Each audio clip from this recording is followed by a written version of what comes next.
ராமானுஜதயா பாத்திரம் ஞான வைராக்யபூஷணம் ஸ்ரீமத்வேங்கடநாதார்யம் வந்தே வேதாந்ததேசிகம் யோ நித்யமச்யுதபதாம்புஜயுக்மருக்ம வியாமோஹதஸ்ததிதராணி த்ருணாய மேனே அஸ்மத்குரோர்பகவதோஸ்ய தயைகசிந்தோः ராமானுஜஸ்ய சரணௌ சரணம் பிரபத்யே. அரியேரே என்னம் பொற்சுடரே செங்கண் கருமுகிலே எரியே பவளக்குன்றே நாள் தோளெந்தாய் உனதருளே பெரியா அடிமை எண்ணை கொண்டாய் குழந்தை திருமாலே தரியேன் இனி உன் சரணம் தந்து என் சண்மம் கலையாயே. 108 திவ்யதேச வைபவங்கள்ல சோழ நாட்டு திருப்பதிகளில் ஒன்றான திருக்குடந்தைன்னு சொல்லக்கூடிய கும்பகோண கஷேத்திர மகாத்மியத்தை தொடர்ந்து அனுபவித்துக் கொண்டு வருகிறோம். எம்பெருமான் ஆறாவதாழ்வான் கண்டருளக்கூடிய நித்திய பக்ஷ மாச உற்சவங்கள் அனைத்தையும் அனுபவித்துவிட்டு அடுத்தபடியா சம்வத்சரோற்சவங்கள்னு சொல்லக்கூடிய வார்ஷிக உற்சவங்களை அனுபவித்துக் கொண்டு வருகிறோம். இதிலே கடைசியா தனுர்மாசம் எம்பெருமானுக்கு திருவத்தியன உற்சவம் நடக்கக்கூடியதான வைபவத்தை அனுபவித்தோம். ஒரு திவ்யதேசத்தில் ஒரு ஆகமத்தின்படி நடக்கக்கூடியதான ஒரு ஆலயத்தில் எத்தனை உற்சவங்கள் எம்பெருமானுக்கு நடந்தாலும் அது அத்தனையையும் விட பிரதானமான உற்சவம் என்று சொன்னால் பிரம்மோற்சவம்னு சொல்லக்கூடிய உற்சவம்.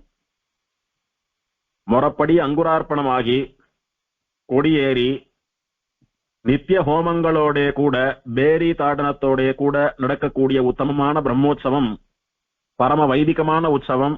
ஆகமத்திலே சொல்லப்பட்டதான உற்சவம். உபய வேதங்கள்னு சொல்லக்கூடிய சம்ஸ்கிருத வேதம் என்ன, தமிழ் வேதம் என்ன, இதையெல்லாம் எம்பெருமான் திருச்செவி சாற்றக்கூடிய பவித்திரமான உற்சவம். எம்பெருமான் அந்த கஷேத்திரத்தினுடையதான தீர்த்தத்திலே ஸ்ரீபாத தீர்த்தம் சேர்த்தருளுகிற அவபிரத ஸ்நானம் கண்டருளுகிற தீர்த்தவாரியோடு கூட நடக்கக்கூடிய உற்சவம் ஒரு பெரிய யாகத்தை போலே நடக்கக்கூடியதான உற்சவமானபடியினாலே எல்லா உற்சவங்களை விடவும் அது பிரதானமானது.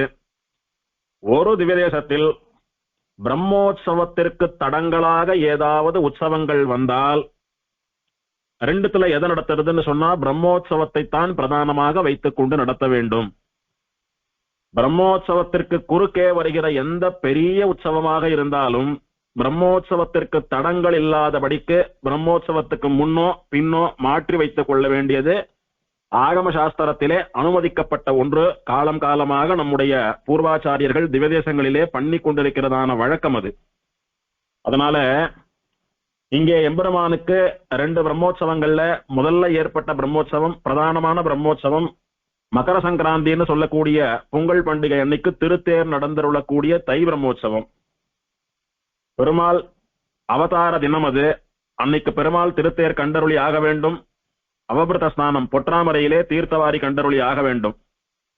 அதனால அதுக்கு முன்னால தனுர்மாசத்திலேயே 8 நாள் உற்சவம் வந்துடணும். ஸ்ரீ வைஷ்ணவ சம்பிரதாயத்திலே உபய வேதாந்த சம்பிரதாயமானபடியினாலே சம்ஸ்கிருத வேதத்தை போல ஆழ்வார்களுடைய அருளி செயலுக்கும் பிராதானியம் இருக்கிறபடியினாலே முக்கியமா இந்த தனுர் மாசத்திலே திரு அத்தியன உற்சவம்னு சொல்லக்கூடிய உற்சவம் பெரிய வைதிக உற்சவம். அந்த உற்சவமும் பிரம்மோற்சவம் ஆட்டமா எம்பெருமானுக்கு முக்கியமான உற்சவம். ஆனால் ஆழ்வார்கள் அருளி செயல்கள் எல்லாம் ஏற்படுவதற்கு முன்னாலேயே ஆகமங்கள் ஏற்பட்டு அதன்படி ஆராதனங்கள் எல்லாம் தொடர்ந்து நடந்து கொண்டு வந்திருக்கின்றபடினாலே இதை காட்டிலும் பிரதானமா பிரம்மோற்சவம் பாவிக்கப்பட வேண்டும். அதனால எல்லா திவ்ய தேசங்களைப் போலவும் தனுர் மாசத்திலே அத்தியனோற்சவம் நடந்தால் பிரம்மோற்சவத்திற்கு தடங்களாக இருக்கும் என்கிற காரணத்தினாலே இங்கு எப்படியும் தை 1 அன்னைக்கு எம்பெருமான் திருத்தேர்ல எழுந்தருளி ஆகணும். 9ஆம் திருநாள் உற்சவம். அதனால தனுர் மாசம் கடைசி ஒரு 8 நாள் அவசியம் பிரம்மோற்சவம் வந்துடும். அதற்கு குறுக்கே அத்தியனோற்சவம் வந்தா இதை பண்றதா அதை பண்றதான்னு ஏற்படும் என்பதற்காக இந்த திவதேசத்திலே பூர்வாச்சாரியர்களுடைய ஏற்பாடு தனுர் மாசம் பிறந்தெடுத்து அப்படின்னு சொன்னா அன்னைக்கே திருவத்தியனோற்சவத்தை ஆரம்பித்து 22ஆம் தேதிக்குள்ள திருவத்தியனோற்சவத்தை பூர்த்தி பண்ணிடுறது அப்படின்னு வழக்கம். அப்படி பண்ணினாலும் கூட தேசிக பிரபந்த உற்சவத்தை அன்னைக்கோ அல்லது அதற்கு மறுநாளோ கொடியேறினா தனுர் மாசம் முழுக்க எம்பெருமான்களுக்கு உற்சவம் தான். இங்கே முதல் 22 நாள் திருவத்தியனோற்சவம், 23ஆம் நாள்ல இருந்து ஆரம்பித்து தனுர் மாசம் போகி பண்டிகை முடிய பிரம்மோற்சவம் நடந்துட்டு இருக்கும். பொங்கல் பண்டிகை அன்னைக்கு திருத்தேர், மறுநாள் சத்தாவரணம், அப்புறம் விடாயாத்திரை உற்சவம், அப்புறம் தாயார் அத்தியன உற்சவம்னு தொடர்ந்து உற்சவங்களாக நடந்து கொண்டிருக்கக்கூடிய பெருமை படைத்த திவ்யதேசம் இது. அதனால இந்த மகர சங்கிரமண உற்சவத்திற்கு இடையூறு இல்லாமல் தடங்கள் இல்லாமல் அத்தியனோற்சவம் மார்கழி 1ஆம் தேதி ஆரம்பித்து மார்கழி 10ஆம் நாளுக்குள்ள முதலாயிரமும் 2ஆம் ஆயிரமான பெரிய திருமொழியும் திருக்குறுந்தாண்டகமும் திருநெடுந்தாண்டகமும் உட்பட பகல் 10 நாள்ல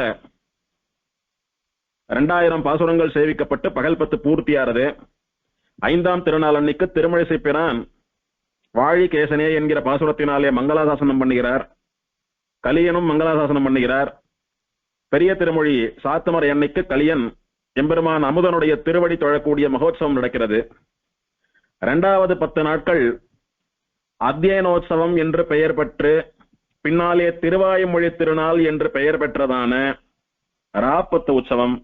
இந்த 10 நாள்களில், அதாவது மார்கழி மாசம் 11ஆம் தேதியிலிருந்து 20ஆம் தேதி வரைக்கும் கார்த்தால எம்பெருமானுக்கு சம்ஸ்கிருத வேத பாராயணம், யஜுர்வேதம் முதலான சம்ஸ்கிருத வேதங்கள் பாராயணம் பண்ணப்பட்டு ராத்திரி வேளைகள்ல திருவாய்மொழி தினம் ஒரு 10 வீதம் சேவிக்கப்பட்டு 10ஆம் நாள் திருவாய்மொழி சாத்துமறையாகிறது. இதிலே 5ஆம் திருநாள் அன்னைக்கு, அதாவது மார்கழி 15 அன்னைக்கு அரியேரே எண்ணம் பொற்சுடரே என்கிற பாசுரத்தினாலே சுவாமி நம்மாழ்வார் ஆறாவமுதாழ்வானை திருவடி தொழக்கூடிய விசேஷமாக இந்த திவ்ய தேசத்திற்கு மட்டுமே ஏற்பட்டுள்ள முதல் திருவடி தொழல் உற்சவம் ஏகபோகமாக நடக்கிறது. 2ஆம் திருவடி தொழல் எல்லா திவ்யதேசத்தை போலவும் திருவாய்மொழியினுடைய பூர்த்தியிலே அமுதன் திருவடி தொழுகிறார் சுவாமி நம்மாழ்வார். அதோட திருவாய்மொழி பூராவும் சேவிக்கப்பட்டு ராப்பத்து உற்சவம் முடிகிறது. 21ஆம் நாள் அன்னைக்கு 4000 பாக்கி இருக்கக்கூடிய பாகமான ஏற்பா முழுசையும் ஒரே நாள்ல சேவித்து ஏற்பா சாத்துமறையாறுது. அதற்கு மறுநாள் சுவாமி தேசிகனுடைய வைலட்சண்யமான திவ்யதேசமானபடியினாலே தேசிக பிரபந்தமானது சேவிக்கப்பட்டு விசேஷமா தேசிக பிரபந்த சாத்துமறையாறுது. அடுத்தபடியா பிரம்மோற்சவத்திற்காக அங்குரார்ப்பணம் எல்லாம் ஆகி நகர சோதனை எல்லாம் நடந்து கொடியேறுகிறது. கொடியேறி விசேஷமா எம்பெருமானுக்கு தை பிரம்மோற்சவம் நடக்கிறது. இந்த தை பிரம்மோற்சவம்னு பேரே ஒழிய மார்கழி மாசத்திலேயே கொடியேறி மார்கழி மாசத்திலேயே 8 நாள் உற்சவம் முடிஞ்சு போயிடும். 9ஆம் திருநாள் அன்னைக்கு தை மாசம் 1ஆம் தேதி உத்தராயண புண்ணியகாலம் பிறக்கிறது. தை மாசம் பிறக்கிறது. அன்னைக்கு எம்பெருமானுடைய அவதார தினம். கோமலவள்ளி தாயாருக்கும் ஹேம மகர்ஷிக்கும் பொற்றாமரை கரையிலே எம்பெருமான் வைதிக விமானத்தோடு கூட சேவை சாதித்த நன்னாள். ஆகையினாலே விசேஷமான உற்சவம் எம்பெருமானுக்கு. எம்பெருமானுடைய அவதார உற்சவம் ஆச்சரியமான ரீதியிலே நடக்கிறது. அடியார்கள் அனுபவிக்கிறார். மற்ற ஊர்கள் எல்லாம் ஸ்ரீவைகுண்ட ஏகாதசிக்கு முன்னாடி 10 நாள் பகல் 10, ஸ்ரீவைகுண்ட ஏகாதசியிலேருந்து 10 நாள் ராப்பத்து, அதன் பிறகு ஏற்பா சாத்துமரை தேசிக பிரபந்த உற்சவம் இப்படி எல்லாம் நடக்கிறபடியினாலே அத்தியனோற்சவமானது சில சமயம் கார்த்திகையிலும் வரும், சில சமயம் தை மாசமும் நடக்கும். ஆனால் இந்த திவ்ய தேசத்திலே மட்டும் மார்கழி 1ன்னு கணக்கு வச்சிருக்கிறபடினாலே அத்தியனோற்சவம் முழுக்க முழுக்க முழுக்க முழுக்க எல்லா வருஷங்களும் மார்கழி மாசத்திலேயே நடக்கிறதுன்னு சொல்லக்கூடியது விசேஷமான ஒரு ஏற்பாடு. இங்கே கார்த்திகை மாசத்தினுடைய சம்பந்தமோ தை மாசத்தினுடைய சம்பந்தமோ துளி கூட இல்லாமல் பூரணமா மார்கழி மாசத்திலேயே திருவத்தியனோற்சவம் நடக்கக்கூடியது ஒரு விசேஷம், ஒரு ஏற்றம் அப்படின்னு பூர்வாச்சாரியர்களுடைய அனுபவம். தனுர்மாசம்னு சொல்லக்கூடியது திவ்ய பிரபந்தமான திருப்பாவையாலே ஆண்டாள் நாச்சியார் எம்பெருமானை தொழுது பாடி விரதம் இருந்து அவன் திருவடிகளை சேர்ந்த நன்னாள். 30 பாசுரம் பாடினா 30 பாசுரம் பூர்த்தி ஆரச்ச போகி நாச்சியார் என்கிற பேரிலே போகமண்டபமான ஸ்ரீரங்கத்திலே எம்பெருமான் ஸ்ரீரங்கநாதனோடு கலந்து எல்லா போகங்களையும் அனுபவித்த நாள். அதுதான் போகி பண்டிகைன்னு கொண்டாடுறோம். அப்படி எம்பெருமான் ஸ்ரீரங்கநாதனையே ஒரு பக்தைக்கு பெற்றுக் கொடுத்த உத்தமமான மாசம் மார்கழி மாசம். அந்த மார்கழி மாசத்திலே தங்களுடைய தமிழ் பாசுரங்களாலே ஆண்டாள் பாடியது போல திருப்பாவை போன்ற தங்களுடைய இனிமையான தமிழ் பாசுரங்களாலே அத்தனை ஆழ்வார்களும் எம்பெருமானை அடைந்தார்களே. அவளுடைய அருளிச் செயலை கொண்டாடுவதற்கும் ஆண்டாளுடைய போகங்களை அனுபவிக்க பெற்றதான போகி பண்டிகை வரக்கூடிய தனுர் மாசத்தை போன்ற சிறந்த மாசம் ஒண்ணு இல்லே. அதனால அந்த மாசத்திலேயே முழுக்க முழுக்க அத்தியனோற்சவம் வந்து ஆழ்வார்களுக்கு எம்பெருமான் மரியாதை பண்ணி விசேஷமா ஆழ்வார்கள் எம்பெருமான் திருவடி தொழக்கூடிய ஆழ்வார்கள் அருளிச் செயலை பெருமாள் திருச்செவி சாத்தக்கூடிய உற்சவம் நடக்கிறதெல்லாம் ரொம்ப விலட்சணமான ஒரு அனுபவம் அப்படின்னு பூர்வாச்சாரியாளுடையதான அனுபவம். அப்படி உத்தமமான தனுர் மாசத்திலே அத்தியனோற்சவம் முடிஞ்சாவிட்டு 8 நாள் பிரம்மோற்சவம் ஆகி தை 1ஆம் தேதி அன்னைக்கு கார்த்தால எம்பெருமானுக்கு விசேஷமான திருத்தேர் உற்சவம் நடக்கிறது. தை தேர்ல எம்பெருமான் எழுந்தருள்றார். உள்ளூர்ல இருந்து, கும்பகோணத்தை சுத்தி இருக்கிற ஊர்கள்ல இருந்து, வெளியூர்ல இருந்து பல ஜனங்கள் வந்து, முக்கியமான பண்டிகை நாளாக இருந்தாலும் கூட எம்பெருமான் சாரங்கராஜனை உபயநாச்சிமாரோடு கூட இந்த தை தேரில சேவித்தால்தான் அவர்களுக்கு பண்டிகை போனதா கணக்கு. ஆகையினால உத்தமமான அந்த நன்னாளில், அந்த சுபமுகூர்த்த வேளையில் ஷார்ங்கா ஷார்ங்கா என்று எம்பெருமானுடைய தேரை இழுத்து அவனுடைய சேவையை, அவன் ஒய்யாரமாக திருத்தேரிலே ஆடி அசைந்து வருகிற அந்த சேவையை அனுபவிப்பதற்காக ஆயிரக்கணக்கிலே லட்சக்கணக்கிலே பக்தர்கள் சேர்ந்திருக்கக்கூடிய அந்த கண்கொள்ளா காட்சி அன்னைக்கு சேவிக்கலாம். கார்த்தால திருத்தேர் உற்சவம் பூர்த்தியாகி திருத்தேர் நிலைக்கு வந்து சேர்ந்தவுடன் மத்தியானம் எம்பெருமானுடையதான அவதார முகூர்த்தம். மத்தியானம் ரிஷப லக்னத்திலே எம்பெருமான் பொற்றாமரை கரையில் அவதாரம் பண்ணி அருளினான். ஸ்ரீரங்கத்திலேருந்து வந்து இங்க வைதிக விமானத்தோடு சேவை கொடுத்தான்னு பார்த்தோம். அந்த பெருமாளுடைய அவதார முகூர்த்தமான மத்தியான வேளையிலே இந்த ஷாரங்கராஜன் சொல்லக்கூடிய அமுதன், சக்கரபாணி பெருமாள், ராமசுவாமி கோவில் இருக்கக்கூடிய ஸ்ரீராமன், இவா 3 பேருக்கும் ஹேம புஷ்கரணின்னு சொல்லக்கூடிய பொற்றாமரையிலே தீர்த்தவாரி உற்சவம். இது எம்பெருமானுடைய அவதார மகோத்சவ அவபிரத ஸ்நானம். பெருமாளுடைய பிறந்த நாள் அன்னைக்கு பெருமாள் நமக்கெல்லாம் பிரசாதிக்கிற ஸ்ரீபாத தீர்த்தம் இது. இது முக்கியமான உற்சவம். இந்த தீர்த்தவாரி உற்சவம் முடிந்தவுடனே எம்பெருமான் கோவிலுக்குள்ளே எழுந்தருளி இந்த திவ்ய தேசத்திற்குன்னே சிறப்பாக ஏற்பட்டிருக்கிற ஒரு வழக்கம், உத்தராயண வாசல் திறக்கிறது, தட்சிணாயன வாசல் திறக்கிறதுன்னு சொல்லக்கூடிய வைபவங்கள். ஆடி மாசத்திலிருந்து ஆரம்பித்து மார்கழி மாசம் முடிய தட்சிணாயன வாசல் வழியாக அடியார்கள்லாம் போய் பெருமாளை சேவித்தா அப்போதெல்லாம் உத்தராயண வாசல் மூடியே இருந்தது. இப்போ உத்தராயண காலம், உத்தராயண புண்ணிய காலம் பிறந்து விட்டது. இப்போ எம்பெருமான் எழுந்தருளி தட்சிணாயன வாசல் சாத்தப்பட்டு உத்தராயண வாசலுக்கு பூஜை புனஸ்காரங்களோடு கூட உத்தராயண வாசல் திறக்கக்கூடியதான அந்த வைபவம் நடக்கிறது. இது ஆகி பெருமாள் ஆஸ்தானத்துக்கு எழுந்தருளினாவிட்டு ஸ்ரீபாஷ்யக்காரர் எழுந்தருளி திருப்பாவையை பூர்த்தி பண்ணி சாத்துமர முடியக்கூடியதான உற்சவமும் விசேஷமாக நடக்கிறது. அன்னைக்கு ராத்திரி முத்தரசன் படி உற்சவம்னு சொல்லக்கூடியதான உற்சவம்.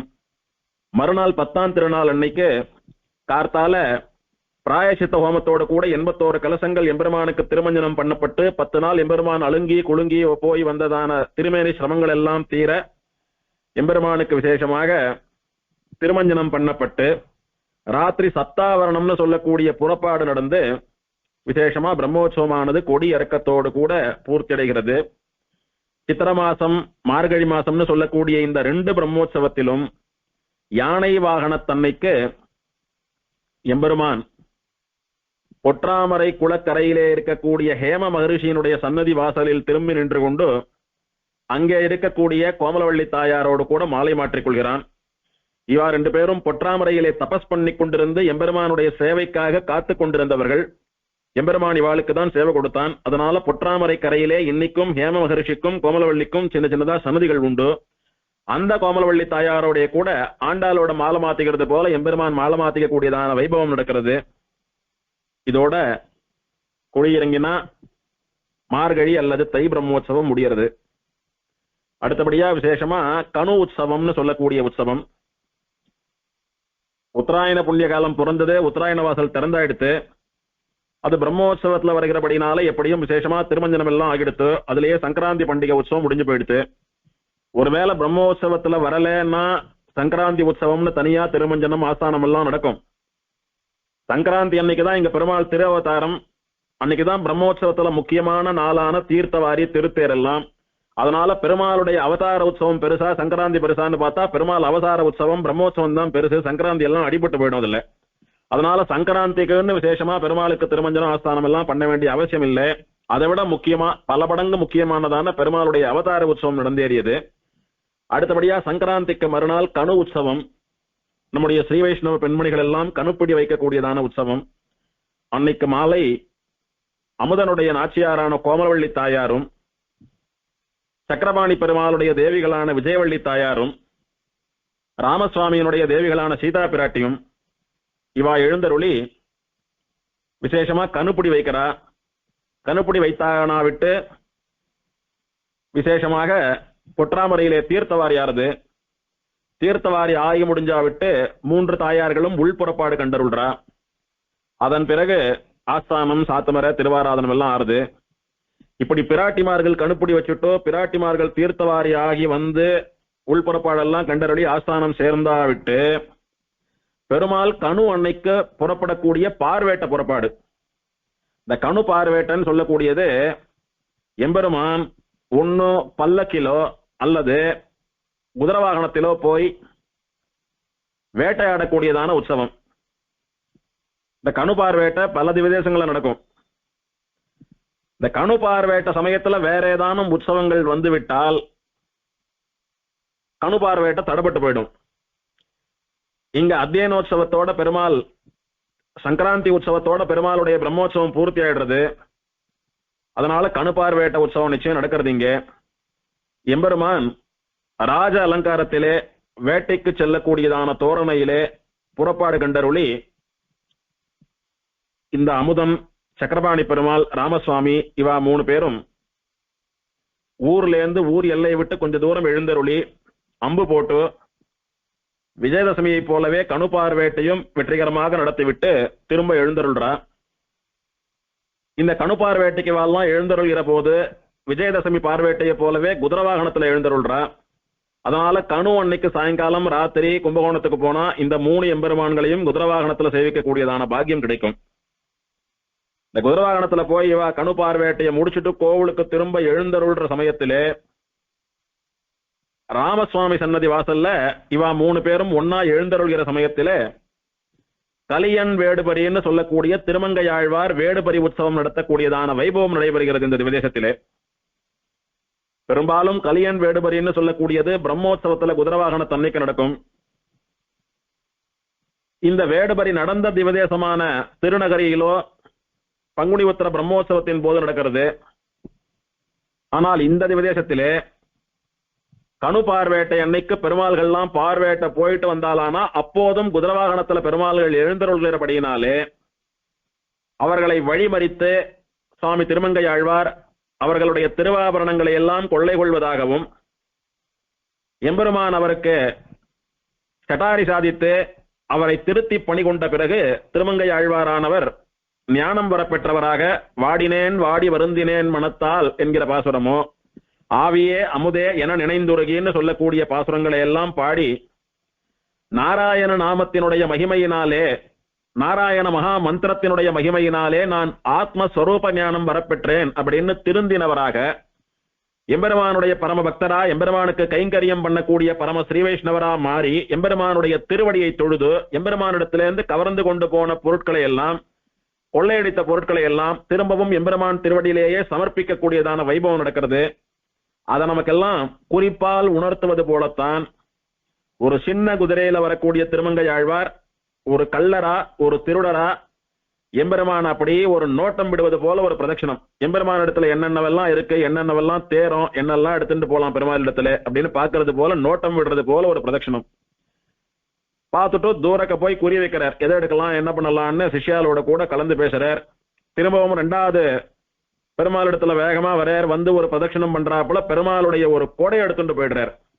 இப்படி பெருமாளுடைய ஒரு குடையை கவர்ந்து செல்வதன் மூலம் பெருமாள் கிட்ட இருக்கக்கூடிய அத்தனை திருவாபரணங்கள் வஸ்துக்கள் பணம் பொருள் என்ன இருக்கிறதோ அத்தனையும் கவர்ந்து சென்றார், கொள்ளையடித்து போனார்னு வச்சுக்கணும். ஏன்னா வீதியில பெருமாளுடைய திருவாபரணத்தை எல்லாம் மொத்தம் கலைஞ்சு பெருமாள் திருமேனியில் இருக்கக்கூடிய அத்தனை ஸ்வர்ணம் ரத்தனம் கிரீட்டம் இதெல்லாம் கலைஞ்சுட்டு இருக்க முடியாது. அதே மாதிரி கொடை எடுத்துட்டு போறாரு. அந்த கொடையாவது 2 கொடை எடுத்துன்னு போலாம்ல அப்படின்னா பெருமாள் பணியில திறந்த வெளியில கொடை இல்லாம இருக்கிறது நல்லா இல்ல. ஒரு உற்சவத்தை ஒரு வைபவத்தை அனுபவிக்கிறேன்னு சொல்லிட்டு பெருமாளை ராத்திரியில பனிப்பொழிவுல கொடை இல்லாம நினைக்க வைக்கிறதுன்றது சரியில்லை. அதனால பெருமாளுக்கு ஒரு கொடை இருக்கும். 2வதா இருக்கக்கூடிய ஒரு கொடையை மாத்திரம் பெருமாளுடைய அத்தனை செல்வங்களுடைய பிரதிநிதியாக நினைத்துக் கொண்டு அந்த கொடையை மாத்திரம் எடுத்துட்டு போனாலே பெருமாள் இடத்துல இருந்து அத்தனையும் கொள்ளையடிக்கப்பட்டாகிவிட்டது அப்படின்னு புரிஞ்சுக்கணும். அப்படியே கொடை எடுத்துட்டு தூரக்க வந்து நிக்கிறார். பெருமாள் இடத்துல இருக்கிற செல்வங்களை எல்லாம் கொள்ளை கொண்டு விட்டார். இப்போ எம்பெருமான் நம்முடைய அடியவனாக இருந்து கொண்டு எதற்காக அவதாரம் பண்ணினோம், பிரபந்தம் பாடணும், ஜனங்களை எல்லாம் திருத்தி வைகுண்டத்துக்கு அனுப்பணும் அப்படின்றதையெல்லாம் மறந்துட்டு இந்த மாதிரி கொள்ளையடிச்சுட்டு இருக்காரு, அவரை திருத்தி பணி கொள்ள வேணும் என்பதாக எம்பெருமான் சங்கல்பித்து அன்னைக்கு எப்படி மணவாளனாக வந்த போது வயலாளி மணவாளனாக வந்த போது தன் திருவடியிலே இருக்கக்கூடிய மெட்டியை ஆழ்வார் பல்லை வைத்து கழட்டின போது ஆழ்வாருடைய திருவாயில் தன்னுடைய திருவடியின் சுவையை புகுத்தி ஆழ்வாருக்கு ஞானத்தை ஊட்டினானோ அதுபோல எல்லா திவ்ய தேசங்களிலும் ஆழ்வாருக்கு வேடுபரி உற்சவம் நடக்கிற சமயத்திலே தன்னுடைய ஸ்ரீ பாதுகை தன் திருவடியிலே சாற்றிக் கொண்டிருக்கக்கூடிய ஸ்ரீபாதுகையான ஸ்ரீஷட்டாரியை ஆழ்வார் தலையிலே சாதித்து அன்னைக்கு ஆட்கொண்ட திருவடி சம்பந்தத்தை போலே இன்று ஸ்ரீ பாதுகா சம்பந்தத்தினாலே ஸ்ரீ ஷட்டாரி சம்பந்தத்தினாலே ஆழ்வாருக்கு ஞானத்தை எம்பெருமான் வரவழைக்கிறான். ஆழ்வார் மனம் தெரிந்தினவராக அந்த நாராயண மகாமந்திரத்தினுடைய மகாத்மியத்தினாலே நான் மோட்சம் போகக்கூடியதான வழியை தெரிந்து கொண்டேன் அப்படின்னு வாடினேன் வாடி வருந்தினேன் மனத்தால் பெருந்துயரிடும்பையில் பிறந்து அப்படின்னு அந்த பெரிய திருமொழி ஆரம்பிக்கக்கூடியதான வைபவம் நடக்கிறது. இந்த சமயத்திலே கலியனுக்கு எம்பெருமானுடையதான திருமாலை திருப்பரிவட்டம் ஸ்ரீஷட்டாரி முதலான அத்தனை மரியாதைகளும் பண்ணப்பெறுகிறது. இப்படி விசேஷமா தாயார்கள் கணுப்பிடி உற்சவம், எம்பெருமான்கள் பார்வேட்ட உற்சவம், அதோடு கூட ஆழ்வார் கலியன் வேடுபரி உற்சவம்னு சொல்லக்கூடிய 3 உற்சவமும் விசேஷமாக ஒரே நாளில் இங்க நடக்கக்கூடியது ரொம்ப ஆச்சரியமான, வேறு எந்த திவ்யதேசத்திலும் இல்லாத காட்சி. அதுவும் பெரிய திருமொழி பாட ஆரம்பித்தார் கலியன். பெரிய திருமொழி ஆரம்பத்துல முதல்ல மங்களாசாசனம் பண்ண பெற்ற திவ்ய தேசம் அப்படின்னு பார்த்தா திருக்குடந்தை தான். 2வது பாட்டுல ஆவியே அமுதே என நினைந்து உருகி அவரவர் பணமுலை துணையா பாவியேன் உணராது எத்தனை பகலும் பழுது போய் ஒழிந்தன நாள்கள் தூவிசேர் அன்னம் துணையொடும் புணரும் சூழ் புனல் குடந்தையே தொழுது அப்படின்னு அத்தனை திவ்யதேசங்களை திருமங்கையாழ்வார் மங்களாசாசனம் பண்ணி நமக்கு கிட்டத்தட்ட 81 திவ்யதேசங்களை கொடுத்த ஆழ்வார் முதல்ல திருமொழியில மங்களாசாசனம் பண்ணின திவ்யதேசம்னு சொன்னா திருக்குடந்தை தான். இந்த 10 பாசுரங்கள் தான் எங்க கலியன் வேடுபரி நடந்தாலும் பெருமாள் ஸ்ரீஷட்டாரி சாட்சா விட்டு கலியன் மனம் திருந்துகிற போது ஆரம்பிக்கக்கூடிய பாசுரங்கள். அது எந்த திவ்யதேசமானாலும் இருக்கட்டும், இந்த வைபவம் நிஜமாகவே அரங்கேறிய திருநகரியாகட்டும் அல்லது எப்பல திவதேசமாக இருக்கட்டும், எல்லா இடத்திலும் இதே பாசுரம் தான். ஆனால் இந்த அமுதன் விஷயமான பாசுரத்தை இந்த அமுதன் முன்னால அவனுடையதான திவதேசத்திலே குடந்தையிலே பாடுகிற போது அதனுடைய அனுபவமே தனி. ஆழ்வார் நிஜமாவே எந்த பெருமாளை நினைச்சுண்டு எந்த திவதேசத்தை நினைச்சுண்டு பாடினாரோ அந்த திவதேசத்திலே இருந்து கொண்டு ஆழ்வார் அந்த பெருமாளையே பாடக்கூடியதான வைபவம் அருளிச் செயலில் ஆழ்வார்கள் மேலே திவதேசங்களிலே பக்தியுடையவர்களுக்கு ஹிருதயங்கமமாக இருக்கக்கூடிய உத்தமமான ஒரு அனுபவம் அது. அப்படி விசேஷமா அவதனுடைய பாசுரங்களை எல்லாம் சேவித்து வேடுபரி நல்லபடியா முடியறது. அப்படியே முடிச்சுட்டு பெருமாள் கோவிலுக்கு வந்து சேர்றார். இதோட பெருமாள் கோவில்ல போய் ஆஸ்தானத்துல இறங்கி சாட்டு படுத்துக்கிறார் அப்படின்னு இல்லை. அதுக்கப்புறம் ஒரு உற்சவம் இருக்கு. தாயார்கள் கணுப்படி உற்சவம் பண்ணா அது தாயார்கள் உற்சவம், தனி உற்சவம். பெருமாள் வேடுபரி உற்சவம் பார்வேட்ட உற்சவம் 1, 2வது கலியன் வேடுபரி உற்சவம் 2ன்னு பெருமாள்கள் 2 உற்சவம் கண்டுள்ளிருக்கா. பெருமாள்களுடைய 3வது உற்சவம்னு சொல்லக்கூடியது கோவில் வாசல்ல நடக்கக்கூடியதான மட்டையடி உற்சவம். இந்த மட்டையடி உற்சவமும் கூட பெரும்பாலான திவதேசங்களில் பெருமாள் பிரம்மோற்சவத்தினுடைய 9ஆம் நாள் அன்னைக்கு ஆள்மேல் பல்லக்குன்னு சொல்லக்கூடிய உற்சவம் நடக்கிறச்ச பெருமாள் உபயநாச்சிமார்கள் இல்லாம பெருமாள் மாத்திரம் வெளிப்புறப்பாடு கண்டுள்ளுவர். எங்களை விட்டுட்டு எப்படி போகலாம், எங்க போயிட்டு வந்தீங்கன்னு கேட்டு பெருமாளை கோவிலுக்குள்ள விடாம தாயார்கள் கதவை சாத்தி சண்டை போடக்கூடியதான பிரணய கலக மகோத்சவம், ஊடல் நடக்கக்கூடியதான உற்சவம் ஸ்ரீரங்கத்திலே பங்குனி உத்திரத்தன்னைக்கு நடக்கிறது. இப்படி சில திவதேசங்கள்ல சில வழக்கங்கள்ல நடக்கக்கூடியதான இந்த உற்சவம் இங்க கணு அன்னைக்கு நடக்கக்கூடியதும் ஒரு பெருமை. சொல்ல போனா விஜயதசமி பார்வேட்டைக்கோ கலியன் வேடுபரிக்கோ இந்த மட்டையடி உற்சவத்துக்கோ ஒரு சம்பந்தமும் இல்லை. ஆனாலும் நீண்ட நெடுங்காலமுமா இந்த உற்சவம் இந்த க்ஷேத்திரத்துல மட்டும் 3 ஒன்னாவே நடந்துட்டு வருது. இதுல ஒரே ஒரு லாஜிக்னு பார்த்தா எந்த திவ்ய தேசத்துல கலியன் வேடுபரி நடந்தாலும் கலியன் குதிரை வாகனத்துல எழுந்தருள்வர். சில திவதேசங்கள்ல கலியன் தோல் எழுந்தருள்றதும் உண்டு, அது பிரச்சனை இல்லை. ஆனா அவசியம் பெருமாள் வேடுபரி உற்சவத்திலே பல திவதேசங்களிலும் குதிரையில தான் எழுந்தருள்வர். இப்போ கணு பார்வேட்டைக்கு பெருமாள் குதிரையில எழுந்தருள் இருக்கார். அதனால குதிரையில எழுந்தருள்ற பெருமாள் அப்படியே கலியனிடத்துல வந்து வேடுபரி நடக்கக்கூடியது ஒரு ஒற்றுமை. அதே மாதிரி இந்த பிரணய கலக உற்சவம்னு சொல்லக்கூடிய மட்டையடி உற்சவத்துக்கு உபயநாச்சிமார்களை விட்டுட்டு பெருமாள் மட்டும் போவார். அதனாலதான் சண்டை. இப்ப கணு பார்வேட்டை அன்னைக்கும் குதிரை மேல பெருமாள் மட்டும்தான் போயிருக்கார் உபயநாச்சிமார்கள் போல. அதனால அந்த சண்டை ஏற்படுறதுக்கான நியாயமான சன்னிவேசம் சூழ்நிலையும் வந்து விட்டதுன்னு சொல்லக்கூடிய ஒரு லாஜிக் மட்டும் இதுல பொருந்துருது. நன்னா இது 3 உற்சவங்களுக்கும் இருக்கக்கூடிய கனெக்டிவிட்டி அப்படின்னு அனுபவிக்கலாம். தாயார்களை அழைத்து கொண்டு போகாமல் எப்படியும் கோமலவள்ளி தாயார் படிதாண்டா பத்தினி கோவிலை விட்டு வெளியில வரமாட்டா. ஆனா கோமலவள்ளி தாயார் ஸ்தானத்திலே எம்பெருமானோடு கூட வெளிப்புறப்பாடு கண்டருளக்கூடிய தாயார்கள் ஸ்ரீதேவியும் பூமி தேவியும். ஆகையினால வெளிப்புறப்பாடு கண்டருள்றச்ச கோமலவள்ளி அழிச்சுண்டு போறதுக்கு இல்ல, ஸ்ரீதேவி பூமி தேவி தாயார்கள் அழிச்சுண்டு போயிருக்கலாமோ இல்லையோ. அதுவும் பார்வேட்டெல்லாம் ஆடிண்டு வரார், கலியனுக்கு அனுகிரகம் பண்றார், தாயார்களும் கூட எழுந்தருள் இருந்தா நல்லா இருக்கும். நம்முடைய பக்தனான கலியனுக்கு அனுகிரகம் பண்றதுக்கு நம்மள அழிச்சுண்டு போலையே, பெருமாள் ஆச்சரியமா வேட்டையாடுறத பார்த்து ரசிக்கிறதுக்கு நமக்கு கொடுத்து வைக்கலையே, சொல்லாம கொல்லாம நல்ல நாள் அதுவுமா நம்மளை விட்டுட்டு அவர் மாத்திரம் போயிட்டு வராருன்னு தாயார்கள் கோபத்தோட இருக்கா.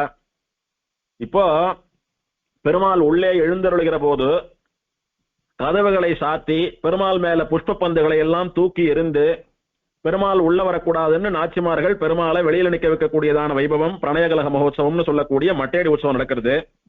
அப்போ சுவாமி நம்மாழ்வார் எழுந்தருளி பிராட்டிமார்களுடைய கோபத்தை தனிய செய்து, நீங்க ஒற்றுமையா இருந்து சந்தோஷமா இருந்தாதான் எங்களை எல்லாம் அனுகிரகிக்க முடியும், இந்த ஜெகத்தை வாழ்விக்க முடியும், நீங்களே கோபத்துல பிரிஞ்சிருந்தா நாங்கெல்லாம் என்ன ஆறுது அப்படின்னு சொல்லி குழந்தையான சுவாமி நம்மாழ்வார் தாயார் தகப்பனார்களான பெருமாள் பிராட்டிமார்களை கோபம் சமணம் பண்ணி ஒன்னா சேர்த்து வைக்கக்கூடியதான மகோத்சவம்.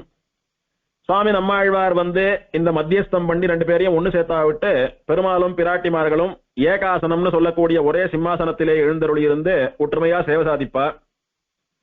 இந்த உற்சவம் எல்லாம் இதே ஆழ்வார்களுடைய அருளி செயல்களிலே இதே நம்மாழ்வார் முதலானவர்கள் தங்களை நாயகியாக பாவித்துக் கொண்டு பெருமாள் ஸ்ரீமன் நாராயணனிடத்திலே இருக்கக்கூடிய அளவு கடந்த பக்தியினாலே சில பதிகங்களிலே பெருமாளோடு கூட ஊடல் ஏற்பட்டு பிரணய கலகமா நடந்த சண்டை தான் இதெல்லாம்.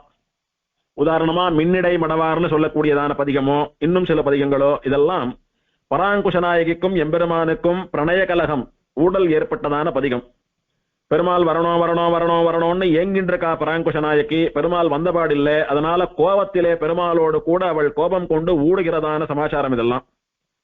அது அப்படியே பல திவ்யதேசங்கள்ல உற்சவமாக கொண்டாடுகிற வைபவம் தான் இந்த மட்டையடின்னு சொல்லக்கூடியதான உற்சவம், பிரணயகலக உற்சவம்னு பேர் இதற்கு.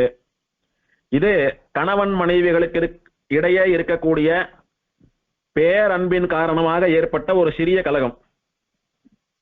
கணவன் மனைவின்னு சொல்லக்கூடியவா சண்டையே இல்லாம ஏகபோகமா ரொம்ப ஒற்றுமையா இருக்கிறத விட அப்பப்ப இந்த மாதிரி சின்ன சண்டைகள் சண்டை அப்பவே சேர்ந்து கொள்ளக்கூடியதுன்னு சொல்லக்கூடியது அவர்களிடத்திலே இருக்கக்கூடிய ஒருத்தரிடத்தில் ஒருத்தருக்கு இருக்கக்கூடிய அன்பை மேலும் கூட்டும் அப்படின்னு சொல்லக்கூடிய லௌகீக நியாயத்தை போல பெருமாள் பிராட்டிகளும் கூட பராங்குஷ நாயகி பரகால நாயகி பெருமாள் இவாழ்லாமும் கூட சேர்ந்தே இருக்கிறத விட கொஞ்சம் பிரிந்து கோவித்துக் கொண்டு சண்டை போட்டு சமாதானமாகி திரும்ப சேர்ந்தாலானா அது ஒரு விசேஷமான அனுபவமாக இருக்கும். அவர்களுடைய காதல் பலப்படும்னு சொல்றபடியினாலே ஏற்படுத்தக்கூடிய பக்தி பாவத்தினாலே நடக்கக்கூடிய உற்சவங்கள் இந்த மட்டேடி உற்சவம் எல்லாம். இப்படி பார்வேட்டை வேடுவரி மட்டையடின்னு சொல்லக்கூடிய 3 உற்சவங்களும் இங்க ஒரே நாள்ல நடக்கிறது. கணு அன்னைக்கு போனா இந்த 3த்தையும் சேவிக்கக்கூடியதான பாக்கியம் கிடைக்கும். இந்த கணு உற்சவம் முடிஞ்சா விட்டு தாயாருடைய அத்தியன உற்சவம் ஆரம்பிக்கிறது. ஸ்ரீரங்கத்தை போலவே பெருமாளுக்கு அத்தியனோற்சவம், தாயாருக்கு அத்தியனோற்சவம், பெருமாளுக்கு ஊஞ்சல் உற்சவம், தாயாருக்கு ஊஞ்சல் உற்சவம்னு பெருமாளுக்கு நடக்கிற பல உற்சவங்கள் இங்க தாயாருக்கும் நடக்கும். ஸ்ரீரங்கத்தை விட ஒரு படி மேல இங்கு தாயாருக்கு பிரம்மோற்சவமும் தனியா நடக்கிறது.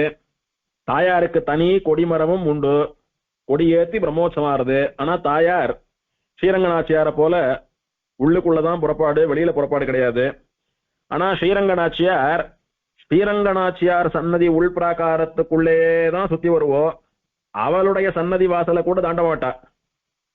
ஸ்ரீரங்கநாச்சியார் சன்னதி வாசல் இருக்கே, அந்த வாசல் கதவுகள் இருக்கே, அந்த கதவுகளை ஒரு நாளும் ஸ்ரீரங்கநாச்சியார் தாண்டினது இல்லை, அதுக்குள்ளேயேதான் இருப்போம். ஆனா இந்த கோமலவள்ளி நாச்சியார் கோவிலை விட்டு வெளியில போக மாட்டாலே தவிர கோவிலுக்குள்ள இருக்கக்கூடிய எல்லா மண்டபங்களிலும் எழுந்தருளி உற்சவம் கண்டுருள்றது பெருமாளோட தனியா அப்படின்றது வழக்கம் இங்கே. அது ஒரு வித்தியாசம். இப்போ கணு ஆனா விட்டு மறுநாள் தாயாருடைய பகல் 10 உற்சவம் ஆரம்பிக்கிறது.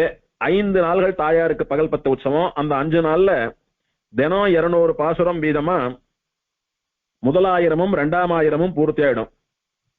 அடுத்த 5 நாள்கள் ராப்பத்து உற்சவம். அந்த 5 நாள்ல தினம் 200 பாசுரம் வீதம் திருவாய்மொழி பூர்த்தி ஆயிடும். அதுக்கு அடுத்தபடியா 11ஆம் நாள் அன்னைக்கு இயற்பா சாத்துமரை. அன்னைக்கு ஒரே நாள்ல இயற்பா முழுக்கவும் சாத்துமரையாகி தாயாருக்கு 11 நாள் அத்தியனோற்சவம் விசேஷமாக நடக்கிறது.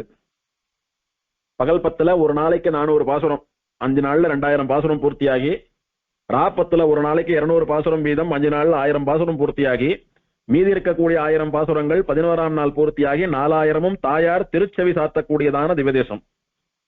இந்த திவ்ய தம்பதிகளாலேதான் 4000 மீண்டும் நமக்கு கிடைத்தது.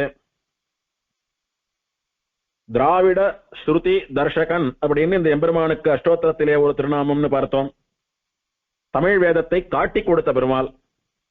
6ஆம் அமுதன் விஷயமான 11 பாசுரங்களை பாடுறச்ச இப்பத்தும் 1010 அப்படின்ற இருக்கிற குறிப்பை வைத்துக் கொண்டுதான் ஸ்ரீமன் முனிகள் 1000த்துல 10 பாசுரமே இப்படி இருக்கே, மீதி 1000 பாசுரங்கள் எப்படி இருக்கும்னு தேடி பெருமாளுடைய அனுகிரகத்தினாலே நம்மாழ்வாரிடத்திலே உபதேசமாக பெற்றார்.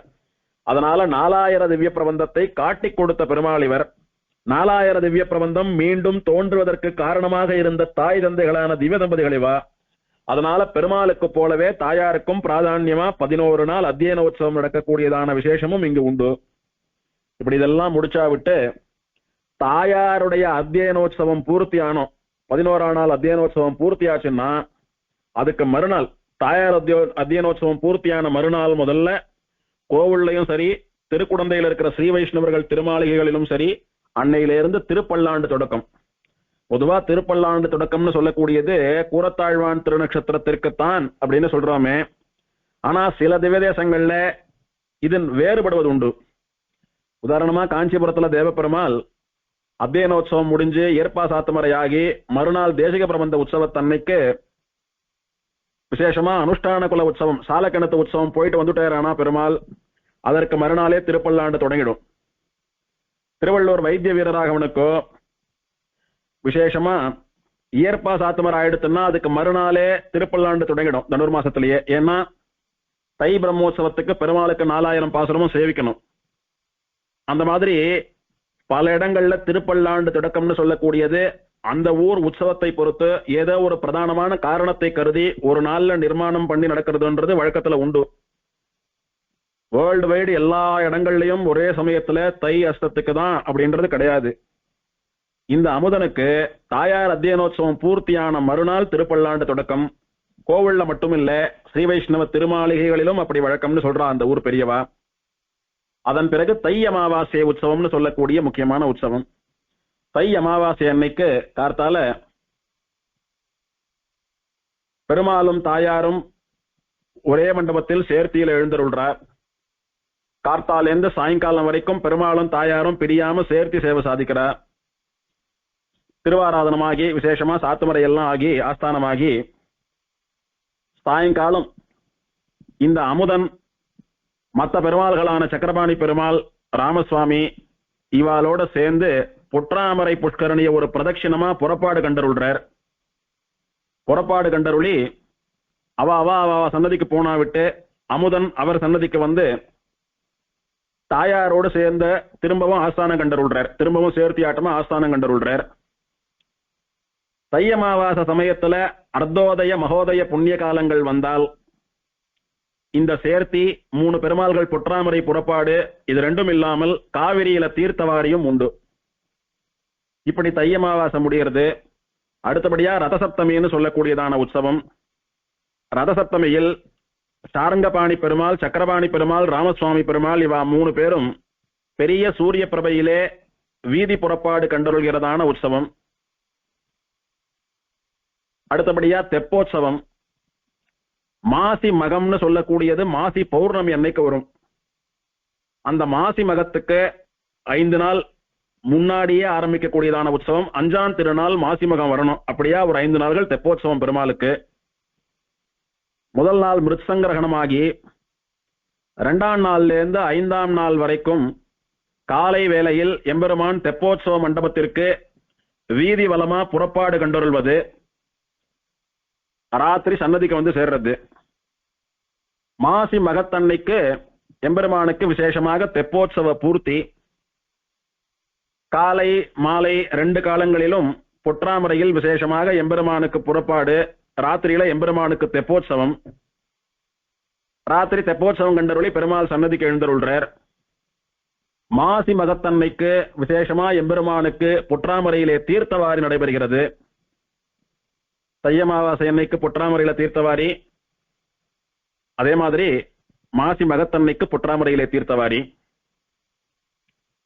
எம்பெருமானுக்கு மகாமகம் நடக்கக்கூடியதான வருஷம், 12 வருஷத்துக்கு ஒரு முறை மகாமகம் வருது பாருங்க. அந்த சமயத்துல தெப்போற்சவம் நடக்காது. தெப்போற்சவத்துக்கு பதிலா அப்போ மகாமக பிரம்மோற்சவம்னு ஒரு பிரம்மோற்சவம் கூடுதலா நடக்கிறது. தை மாசம் அவதார பிரம்மோற்சவம் தனி, சித்திர மாசம் பிரம்மா ஏற்படுத்தி வைத்த சைத்திரோற்சவம் தனி. இது ரெண்டும் இல்லாமல் 12 வருஷத்துக்கு ஒரு முறை மகாமக சமயத்துல மட்டும் தெப்போற்சவம் கேன்சல் ஆகி அதற்கு பதில் 10 நாள் கொடியேறி பெருமாளுக்கு பிரம்மோற்சவம் நடக்கிறது. அந்த மகாமக பிரம்மோற்சவம் ரொம்பவும் விசேஷம் இந்த கஷேத்திரத்திலே. இப்படியா மாசி மாசம் முடிகிறது. பங்குனி மாசத்துல யுகாதி பண்டிகைன்னு சொல்லக்கூடியதான தெலுங்கு வருட பிறப்புன்னு சொல்லக்கூடியதான பண்டிகை. என்னதான் நம்ம எல்லாம் தமிழ் பஞ்சாங்கத்தை வாசிப்பவர்களாக இருந்தாலும், தமிழ் ஸ்ரீ வைஷ்ணவர்களாக இருந்தாலும், தமிழிலே ஆழ்வார்கள் மங்களாசாசனம் பண்ணி தமிழ் பேசக்கூடிய தேசத்திலே திவதேசங்கள்லாம் பெரும்பாலும் இருந்தாலும், எம்பெருமானுக்கு கோவில்களில் வருஷ பிறப்பு அப்படின்னு சொன்னா அது யுகாதி தான். அன்னைக்குதான் எம்பெருமானுக்கு பஞ்சாங்கம் வாசிப்பார். வாசிக்கிறது என்னமோ சௌரமான ரீதியிலான தமிழ் பஞ்சாங்கம் தான். ஆனா வாசிக்கப்படுகிற நாள் யுகாதி பண்டிகைன்னு சொல்லக்கூடிய அன்னைக்குத்தான் பெருமாளுக்கு பஞ்சாங்கம் வாசித்து பஞ்சாங்க பலன்களை எல்லாம் வாசிப்பா. பஞ்சாங்க வாசிக்கிற சுவாமிக்கு விசேஷமா வேஷ்டி புடவையோட கூட சம்பாவனை எல்லாம் பண்ணி கௌரவிப்பா. ஆக பஞ்சாங்க பட்டனம் நடக்கக்கூடியதான உத்தமமான மகோத்சவம் யுகாதி பண்டிகை. அன்னைக்கு பெருமாளுக்கு திருமஞ்சனம், ஆஸ்தானம், புறப்பாடு, விசேஷமா பஞ்சாங்கம் வாசிக்கிறத பெருமாள் திருச்செவி சாத்துறது இதெல்லாம் உண்டு. அன்னைக்கு புது பஞ்சாங்கம் வாசிக்க ஆரம்பிக்கிறது. மற்றபடி நித்தியம் கார்த்தால விஸ்வரூப தப்ப பெருமாளுக்கு அன்னன்னைக்கான பஞ்சாங்கத்தை நித்தியம் வாசிப்பா. இத திருமலையில மைக்ல கேட்கலாம். அன்னைக்கு என்ன மாசம், நட்சத்திரம், திதி, என்ன யோகம், அன்னைக்கு என்ன விசேஷ உற்சவங்கள் பெருமாளுக்கு அப்படின்றதெல்லாம் பஞ்சாங்கத்தை எல்லாம் பெருமாளுக்கு வாசிக்கிறது எல்லா இடத்துலயும் நடக்கிறது. மலையில மைக்ல வாசிக்கிறதுனால அங்க நன்னா காதால சிரவணம் பண்ணலாம் பக்தாள்லாம். இப்படி புது பஞ்சாங்கம் வாசிக்கக்கூடிய யுகாதி பண்டிகை. அடுத்தபடியா பங்குனி மாசத்துல முக்கியமான உற்சவம்னு பார்த்தால் தாயாருடைய பிரம்மோற்சவம். தாயாருடைய அவதார தினம்னு பொதுவாக நாம் சொல்வது பங்குனி உத்திர நன்னாள். அந்த பங்குனி உத்திர தன்னைக்கு தான் பெருமாளுக்கும் பிராட்டிக்கும் கல்யாணம் ஆறுது. கல்யாண உற்சவங்கள், சேர்த்தி மகோத்சவங்கள்லாம் நடக்கக்கூடிய உத்தமமான நன்னாள். அந்த பங்குனி உத்தரத்திலே தான் எம்பெருமானார் கத்தியத்திரயத்தை பெருமாள் பிராட்டி திருவடிகளில் விஞ்ஞாபித்தார். இப்படி பல பெருமைகள் இருக்கக்கூடியதான உத்தமமான பங்குனி உத்திர நன்னாளிலே கோமலவள்ளி தாயாருடைய திருத்தேர் ரதோற்சவம் நடக்கும்படியாக துவஜாரோகணமாகி 10 நாள் இந்த பிரம்மோற்சவம். திருத்தேர்னு சொன்னால் கோயிலுக்குள்ளேயே தாயார் எழுந்தருளக்கூடிய சின்ன வெள்ளி தேர். அது பங்குனி உத்திர தன்னைக்கு நடக்கணும். அதை கணக்கு பண்ணி உற்சவம் தாயாருக்கு. முதல் நாள் கார்த்தாலையும் சாயங்காலமும் 2 வேளையும் தாயார் தோளுக்கிணியான்னு சொல்லக்கூடிய வாகனத்துல எழுந்தருள்றா. முதல் நாள் கார்த்தால தோளுக்கிணியான்ல எழுந்தருளி தாயார் சன்னதிக்கு நேர் எதிரே ஐயா குமார தாத்ததேசகன் சன்னதி, அவருக்கு பின்னாலே தாயாருக்குன்னு தனியா சின்ன கொடிமரமும் பலிபீட்டமும் உண்டு. அந்த கொடிமரத்துக்கு முன்னால துவஜாரோகண மண்டபம்னு தாயார் எழுந்தருளி கொடியேற்றுற மண்டபம் ஒண்ணு உண்டு. அந்த மண்டபத்துல தாயார் எழுந்தருளி கொடியேத்துவா.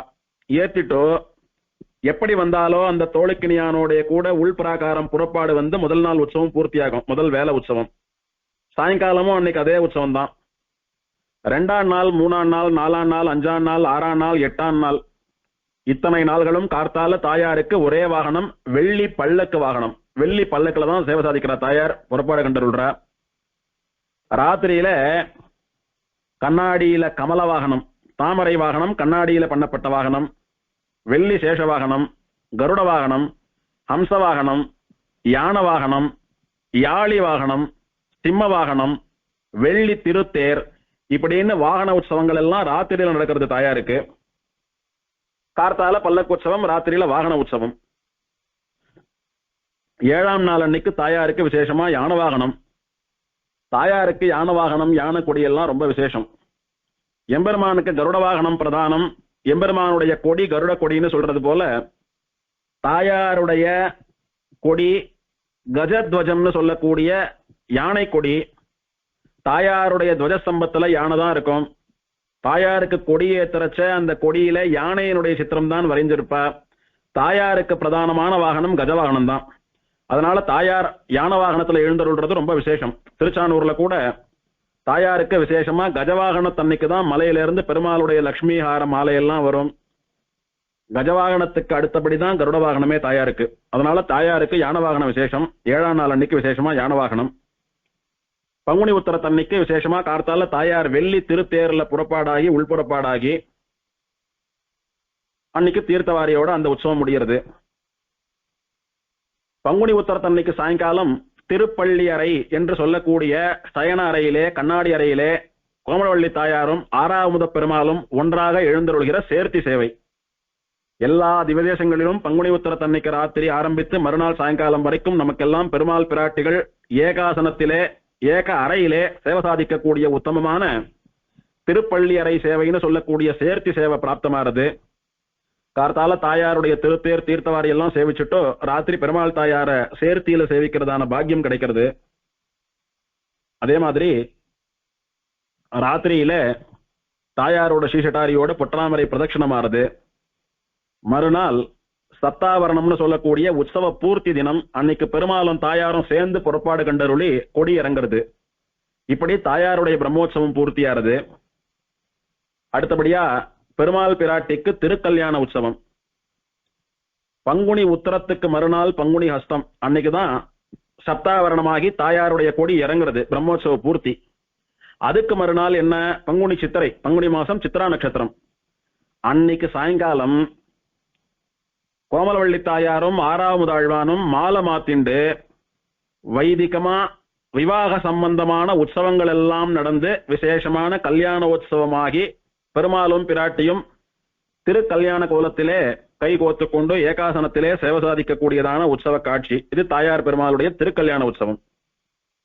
திருக்கல்யாணமானா ஊர்வலமானோம். திருவாடிப்பூர கல்யாணமாச்சுன்னா மறுநாள் ஆண்டாலும் பெருமாளும் கல்யாண ஊர்கோல புறப்பாடுன்னு கண்டருள்றது உண்டு. ஆனா இங்க தாயார் படிதாண்டா பத்தினியானபடியினாலே சன்னதி பிராகாரத்துக்குள்ளேயே பெருமாளுக்கும் பிராட்டிக்கும் ஊர்கோலம். ஊர்கோலம்னு பேரே ஒழிய கோயிலுக்குள்ளேயே கோயில் பிராகாரத்தையே ஊரா நினைச்சுட்டு சுத்தி வரக்கூடியதான ஊர்கோலம். அது புஷ்ப பல்லக்கில நடக்கிறது. பெருமாளும் பிராட்டியும் புஷ்ப பல்லக்கிலே எழுந்தருளி கோயில் பிராகாரத்தை வலம் வரக்கூடியதான ஊர்கோல புறப்பாடு. திருக்கல்யாணம் ஆனாவிட்டு பிரம்மோற்சவமும் தாயாருக்கு பிரம்மோற்சவமும் திருக்கல்யாண உற்சவமும் தொடர்ந்து ஒரே முழு மூச்சா நடந்து முடிந்திருக்கிறது. இத்தனை நாள் தாயார் இத்தனை உற்சவங்களை 2 வேளையும் மாறி மாறி கண்டருளினபடியினாலே தாயாருக்கு ஏற்பட்ட விடாயை தீர்ப்பதற்காக விடாயாற்ற உற்சவம்னு சொல்லக்கூடிய சிரம பரிகார உற்சவம். இந்த விடாயத்திரி உற்சவத்துல விசேஷமா தாயாருக்கு திருமஞ்சனம், குளிர்ந்த தலிகை எல்லாம் கண்டருள பண்ணி வாசனையான புஷ்பங்கள் எல்லாம் சமர்ப்பித்து தாயாரை மகிழ்வித்து விடாயற்ற உற்சவம் முடியக்கூடிய நாள்ல பெருமாளும் பிராட்டியும் சேர்ந்து கண்ணாடி பல்லக்கிலே எழுந்தருளி உள்புறப்பாடு வரக்கூடியதான உற்சவம். இப்படி விசேஷமா கண்ணாடி பல்லக்கில் பெருமாள் பிராட்டியினுடையதான விடாயற்ற உற்சவம் பூர்த்தியாகிறது. இப்படி வருஷமெல்லாம் கூட எம்பெருமானுக்கும் பிராட்டிக்கும் உற்சவமோ உற்சவம் தான் இங்கே. இதோடு கூட இங்க ஆழ்வாராச்சாரியர்கள் எல்லாம் எழுந்தருளி இருக்கிறபடினால அவளுடைய திருநட்சத்திர உற்சவங்கள் எல்லாம் நடக்கிறது. சித்திர மாசத்துல மதுரகவிகள் திருநட்சத்திர உற்சவம், வைகாசி மாசம் சுவாமி நம்மாழ்வாருடைய அவதார உற்சவம். சுவாமி நம்மாழ்வார் அமுதன் சன்னதிக்கு போய் ஆறாவமுதே அடியேன் உடலம் நின்பால் அன்பாயே நீராய் அலைந்து கரைய உருக்குகின்ற நெடுமாலே ஸ்ரீரார் சென்னல் கவரி வீசும் செழுநீர் திருக்குடந்தை ஏறார் கோலம் திகழக் கிடந்தாய் கண்டேன் எம்மானே அப்படின்னு அப்படி கை கூப்பி ஆறாவமுதன் சயனித்துக் கொண்டிருக்கக்கூடிய சேவையை நினைத்து உருகிறார் சுவாமி நம்மாழ்வார். இதே சேவையை ஆறாவமுதாழ்வான் ஆழ்வார் திருநகரியிலே திருப்புலி ஆழ்வாரடியிலே சுவாமி நம்மாழ்வாருக்கு சேவையாக சாதித்த போதுதான் இந்த ஆறாவமுதேன்னு சொல்லக்கூடிய 11 பாசுரங்களாலே சுவாமி நம்மாழ்வார் அமுதனை மங்களாசாசனம் பண்ணினார். அன்னைக்கு ஒரு நாள் பண்ணின மங்களாசாசனத்தினுடைய வெளிப்பாடுதான் இந்த 11 பாசுரங்கள். இந்த 11 பாசுரங்கள் தான் 4000 திவ்ய பிரபந்தமும் நமக்கு திரும்பவும் கிடைப்பதற்கு காரணமாக இருந்தவை. அப்பேற்பட்ட சுவாமி நம்மாழ்வார் இந்த அமுதனுடைய சேவையை அனுதினமும் அனுபவிக்க வேண்டும் என்பதற்காக அவனுடைய திவ்யதேசத்திலே அவனுடைய திருவடிவாரத்திலே அர்ச்சாவதாரமாக மூலவராகவும் உற்சவராகவும் எழுந்தருளியிருந்து அந்த அமுதன் சன்னதிக்கு போய் அவனை மங்களாசாசனம் பண்ணக்கூடிய அழக அன்னைக்கு சேவிக்கலாம். ஆழ்வார் எழுந்தருளி இருந்த காலத்துல அவர் இருந்த இடத்துக்கு போய் அமுதன் சேவை சாதித்து பாட்டு வாங்கிட்டு வந்தான். இன்னைக்கு அமுதன் இருக்கிற இடத்துக்கு வந்து ஆழ்வார் அர்ச்சாவதாரமா அமுதன மங்களாசாசனம் பண்றார். ஏர் ஆர் கோலம் திகழ கிடந்தாய், என்ன அழகான ஒரு ஆச்சரியமான சேவை சாதிச்சுட்டு படுத்துட்டு இருக்க. கண்டேன் எம்மானே, என் கண்கள் படைத்த பயனாக உன்னுடைய சயன திருக்கோல சேவையை கண்டு அப்படியே உருகி போறேன் நான். ஆழ்வாருடைய மனசு உருகிறதே, அது என்னவா வெளிப்படுறதுன்னா 11 பாசுரங்களாக வெளிப்படுகிறது. ஒரு 4 பாசுரம் பாடி முடிச்ச உடனேயே ஆழ்வாரால கண்ட்ரோல் பண்ண முடியல. உற்சவரை பார்த்தார். மூலவரை காட்டிலும் உற்சவர் இன்னும் பேரழகனா இருக்கார். நீராய் அலைந்து கரைய உருக்குகின்ற நெடுமாலே, பெருமாளை சேவிச்ச ஆழ்வாருடைய மனசு எப்படி உருகிறதா, நல்லா ஐஸ் கட்டியை கொண்டு சூரியனுக்கு முன்னால வச்சா எப்படி உருகிறதோ அந்த மாதிரி பனிக்கட்டி போல உருகிறதாம். நீர் பண்டமா ஜல பண்டமாக உருகிறது ஆழ்வாருடைய உள்ளம். பெருமாளை சேவிக்கிறதுல பெருமாளுடைய அழகுல ஆழ்வாருடைய உள்ளம் உருகி போகிறது. மூலவரை பார்த்தார், மனசு உருகி போயிடுத்து. மனசே அவர் இடத்துல இல்ல. எப்படி மங்களாசாசனம் பண்ணுவார்? என்ன இந்த பெருமாள் சயன திருக்கோல அழகாலே நம்மளுடைய ஹிருதயத்தை இப்படி உருக்குகிறானே, நம்முடைய மனசு நம்ம கிட்ட இல்லாதபடி பண்ணிட்டானே, ஹிருதயமே இல்லாத போயிடுத்து அப்படின்னு ஆழ்வார் என்ன பண்ணார், இதுக்கு மேலேயே இந்த பெருமாளை சேவிச்சுட்டு இருந்தோமானா நாமளா இருக்க மாட்டோம், நம்மளையே இழந்து விடுவோம். அதனால இந்த பெருமாளிடத்திலேருந்து டைவர்ட் ஆகி உற்சவரை சேவிக்கலாம்னு உற்சவர்கிட்ட வந்தார் நம்மாழ்வார். முதல்ல மூலவரை சேவிச்சுட்டு இருக்கார் பாதாதிகேசமா. ஆழ்வாருடைய ஹிருதயம் உருகிறது. அப்படி 4 பாசுரம் பாடினர். 5வது பாசுரம் வருகிற போது இதுக்கு மேல மூலவரை சேவிச்சா சரிப்பட்டு வராது, உற்சவரை சேவிக்கலான்னு வந்தார். உற்சவருடைய திருவடியிலிருந்து திருமுக மண்டலம் வரைக்கும் ஒரு சேவை சேவித்தார். மூலவரே பரவாயில்லையே, அவரை விட இவர் அழகா இருக்காரு, எத்தனை அழகான உற்சவர் அப்படின்னு மூலவரிடத்துலயாவது கண்டேன் எம்மானே, நீ என் மனசை உருக்கிட்ட அப்படின்னு எல்லாம் பேச்சுவார்த்தை நடத்திட்டு இருந்தார். இங்க ஆரம்பித்த முதல் பாசுரமே சரணாகதியே பண்ணிவிட்டார். 4 தோள் எந்தாய், உன் திருவடிகள்ல சரணாகதி பண்றேன், தரியேன் இனி உன் சரணம் தந்து என் சன்மம் கலையாயே. அந்த பெருமாளையாவது 4 பாசுரம் பாடுற வரைக்கும் சேவிக்க முடிஞ்சது என்னால. இத்தனை அழகா ஒட்டுமொத்த அழகும் கொள்ளை கொள்ளக்கூடியதான ஒரு ரூபமா நீ இப்படி மன்மதனாட்டமா சேவை சாதிக்கிறையே, என்னே அழகு உன்னுடைய திருமேனி, உன்னுடைய 4 தோள்களினுடையதான காம்பீரியம் என்ன. அமுதனை முன்னாடி சேவிக்கிறத விட பின்னாடி தோல் அழக சேவிச்சோமானா அப்படி பிராணனை விட்டுடலாம், அப்படி இருப்பார் பெருமாள். அதை சேவிச்சார். இதுக்கு மேல ஆழ்வாருக்கு பாசுரம் போகல. முதல்ல என்ன உன் திருவடிகள்ல சரணாகதி பண்ணிவிடுறேன், என் சன்மம் கலைவேன்னு நீ சங்கல்பிச்சுடு, எனக்கு மோட்சம் தரேன்னு நீ அனுகிரகம் பண்ணிடு, அப்படி ஏத்துண்டியானா உனக்கு மேல பாசுரம் அப்படின்றதா பெருமாளுக்கும் ஆழ்வாருக்கும் பேச்சுவார்த்தை. எம்பெருமான் மலர்ந்த முகத்தோடு இருக்கிறான் இல்லையோ, ஆழ்வாருடைய சரணாகத்தை ஏற்றுக்கொண்டான். ஆழ்வாரே, உங்க மனசுல என்னென்னு கிடைக்கிறீங்களோ அதை அப்படியே நான் பூர்த்தி பண்ணி வைக்கிறேன்னு பெருமாளுடைய வாக்கு. ஆழ்வாருக்கு பெருமாள் வரப்பிரதானம் பண்ணிட்டான், உம்ம நான் ஏத்துக்கிறேன்னு சொல்லிட்டான். அதனால தன்னுடைய பிரார்த்தனை நிறைவேறிய சந்தோஷத்தில் மேலே ஒரு 6 பாசுரங்களை பாடி அந்த பதிகத்தை பூர்த்தி பண்றாருன்னு அனுபவிக்கணும். அப்படி ஒரு ஆச்சரியமான ஒரு அழகு அமுதனுடைய அழகு. அனுபவத்தினால ஒரு கதை சொல்லுவா. 6வது ஆழ்வான் மூலவர் சயனிச்சுருக்காரு. அவர் எல்லா பெருமாள்களை போல சாதாரணமா தான் சயனிச்சுருந்தாராம். திருமழிசை பிரான் வந்தார். வந்து கிடந்தவாறு எழுந்திருந்து பேசுன்னு சொன்னார். சரின்னு எழுந்துக்க முயற்சி பண்ணார். பெருமாளா இருந்தாலும் நாம சொல்றதை கேட்கிறானே, அவன் நன்னா இருக்கணும்னு ஆழ்வார மங்களாசாசனம் பண்ணி வாழி கேசனேன்னு சொன்னார். அதனால அப்படியே இருந்துட்டார் அப்படின்னு சொல்றோமே, அது சத்தியம். ஆனா அதுக்கு ஒரு காரணம் என்னன்னா, அமுதன் ரொம்ப நாளா சயனிச்சுருக்கானே, அவன் தனக்கு முன்னால இருக்கக்கூடிய உற்சவருடைய பின்னழக பார்த்துட்டே இருந்தானா ரொம்ப நாளா. என்ன இந்த உற்சவர் இவ்வளவு அழகா இருக்காரு, இவருடைய 4 தோள்கள், இவர் சங்க சக்கரத்தை ஏந்தி பிடிச்சிருக்கிறதான காம்பீரியம், இவருடைய இடுப்பு அழகு, இவருடைய முதுகு அழகு, இவர் திருமேனியில் இருக்கக்கூடிய திருவாபரணங்கள், இவர் திருமார்பிலே இருக்கக்கூடிய பூணலுடைய பின் சேவை, இவருடையதான கிரீட்டம், இதெல்லாம் சேவிக்கிறச்ச இத்தனை அழகா இருக்கானே பெருமாள், பின்னாலேயே இவ்வளவு அழகா இருக்கானே, முன்னால இந்த எம்பெருமான் எவ்வளவு அழகாக இருப்பான் அப்படின்னு சயனிச்சுட்டு இருக்கிற அமுதன் மனசுல ஓடிண்டே இருந்துதான்.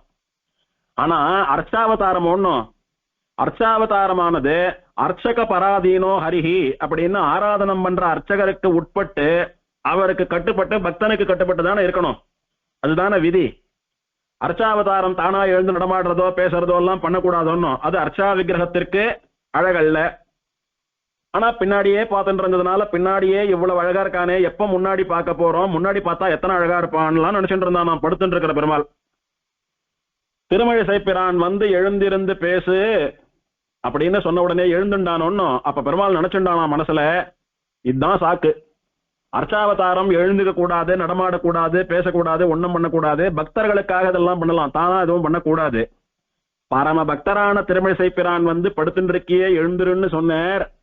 இத சாக்கா வச்சுண்டு எழுந்து அப்படி முன்னால எட்டி பார்த்தோம்னா அமுதனுடைய முன்னழக அனுபவிக்கலாம் அப்படின்னு பெருமாள் மூலவர் நினைச்சாராம். உற்சவருடைய முன்னழக அனுபவிக்கலாம்னு. அப்போ திருமழிசை பிரான் கிடந்தவாறு எழுந்திருந்து பேசுன்னு சொன்ன உடனே எழுந்துனுட்டார். வாழிகேசனே போறோம், நீ நன்னாரு, எனக்காக எழுந்துண்டியோன்னு அது போறோம்னு சொன்னார். இதுதான் சாக்குன்னு பெருமாள் என்ன பண்ணா, எழுந்துருன்னார், எழுந்துட்டான். போறோம் வாழின்னு சொன்ன உடனே படுத்துக்கணும் இல்லையோ, படுத்துக்கல. ஏன்னா இந்த போர்ஸ்ல இருந்து பார்த்தா அமுதனுடைய முன் சேவையாருது. நன்னா பெருமாள் நன்னா பிளாட்டா படுத்துட்டேரானா, மேல மூட்டை வளையத்தை பார்த்துட்டு பிரம்மாவை பார்த்துட்டு படுத்துக்கணும் பெருமாள். அப்படிதான் படுத்துட்டு இருந்தார் திருமழிசை பிரான் காலத்துக்கு முன்னால.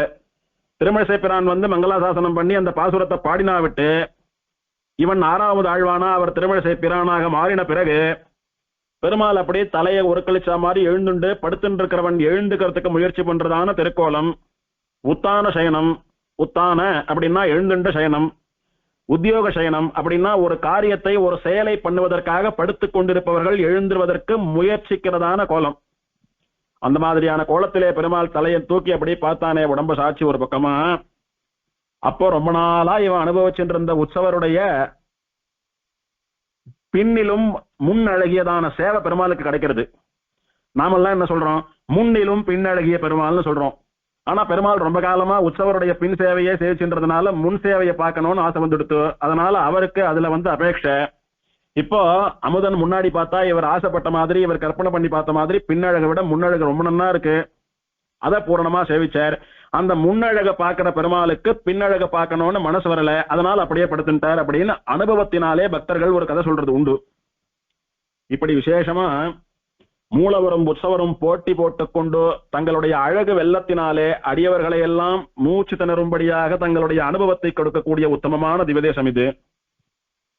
அடுத்தபடியா ஆணி மாசம் பெரியாழ்வார் திருநக்ஷத்திரம், ஸ்ரீமன் நாதமுனிகள் திருநக்ஷத்திரம், ஆடி மாசம் ஆலவந்தார் திருநக்ஷத்திரம். இதெல்லாம் பொதுவா எல்லா திவதேசத்திலும் நடக்கக்கூடியதான உற்சவங்கள் இங்கேயும் உண்டு. ஆனா இங்க விசேஷமா சுவாமி தேசிகனுக்கு பிராதான்யமான திவதேசமானபடியினாலே ஆவணி மாசம் ரோகிணி அன்னைக்கு சுவாமி தேசிகனுடைய திருக்குமாரரும் பிரதான சிஷ்யருமான சுவாமி நயினாராச்சாரியர்னு சொல்லக்கூடிய குமார வரதாச்சாரியருடைய திருநக்ஷத்திரமும் நடக்கிறது. இது முக்கியம். அடுத்தபடியா புரட்டாசி சிரவணத்துக்கு சுவாமி தேசிகன் உற்சவம் 10 நாள் நடக்கிறது. 10ஆம் நாள் அன்னைக்கு பெருமாள் பிராட்டி எழுந்தருளி சுவாமி தேசிகன் அனுகிரகம் பண்றா, அது ஒரு விசேஷம்.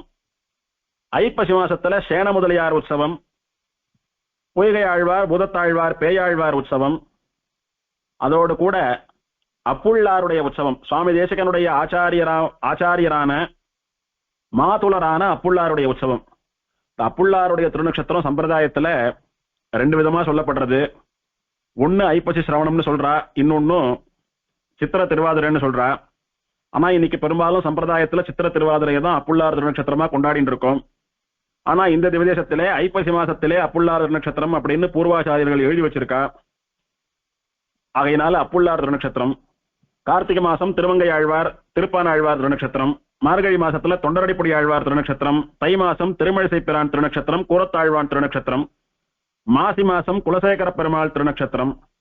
இதுல யாருக்கெல்லாம் விக்கிரகம் உண்டோ அந்த ஆழ்வாராச்சாரியெல்லாம் பெருமாள் தாயார அவ சன்னதிக்கு போய் மங்களாசாசனம் பண்ணுவா. அவளுக்கு திருமஞ்சனம் உண்டு. அவ சன்னதிக்கு பெருமாள் பிராட்டி எழுந்தருளி அவளுக்கு சாத்துமறையாகும். இதுல விக்கிரகம் இல்லாதவர்களுக்கெல்லாம் வெறும சாத்துமரம் மட்டும் உண்டு, மங்களாசாசனம் கிடையாது. நயினாராச்சாரியர் அப்புள்ளார் இவாளுக்கு விக்கிரகம் கிடையாது, இருந்தாலும் அவளுக்கு உற்சவம் நடக்கிறது. முக்கியமான ஆச்சாரியர்களானபடினாலே அவளுக்கு உற்சவம் உண்டு. இப்படி அமுதனுடையதான உத்தமமான உற்சவங்கள் எல்லாம் வருஷம் முழுக்க நடைபெறக்கூடியதான பெருமை. தர்மசாஸ்திரத்துல ஒரு வசனம் உண்டு. தர்மசாஸ்திரம் அப்படின்னு சொல்றது, பொதுவா சாஸ்திரம்னு சொன்னாலே இத பண்ணு இத பண்ணாதே அப்படின்னு எது நமக்கு சிக்ஷிக்கிறதோ அதுக்கு சாஸ்திரம்னு பேரு. இத பண்ணினியானா உனக்கு இந்த நல்ல பலன்கள் எல்லாம் ஏற்படும், இதற்கு புண்ணிய பலன்கள் கிடைக்கும், இதனால இந்த பலன் கிடைக்கும்னு நல்லதை விதிக்கிறது.